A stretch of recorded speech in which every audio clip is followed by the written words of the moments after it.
அந்தியூர் திருவிழாக்கு ஃபேமிலியோட கிளம்பியாச்சு. கோவிலுக்கு முன்னாடி பயங்கரமான கூட்டமாக இருந்துச்சு. 1 ஹவர் வெயிட் பண்ணி தான் உள்ளே என்ட்ரி ஆகவே முடிஞ்சிச்சு. அங்கே இருந்த ராட்டினத்தில் இருக்க கலர் கலர் லைட்டெல்லாம் பார்த்துட்டு தியாஷ் குட்டி ரொம்பவே எக்ஸைட் ஆகி பார்த்துட்டு இருந்தான்.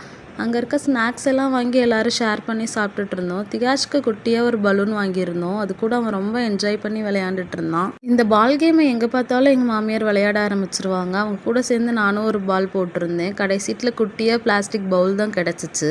தியாஷோட அப்பா இந்த ஜவ்வு மிட்டாய் பார்த்த உடனே அவரோட சின்ன வயசு ஞாபகம் வந்து அவனுக்கும் வாட்ச் மாதிரிலாம் கட்டி விட்டுருந்தாரு. குதிரை சந்தை போட்டிருந்தாங்க.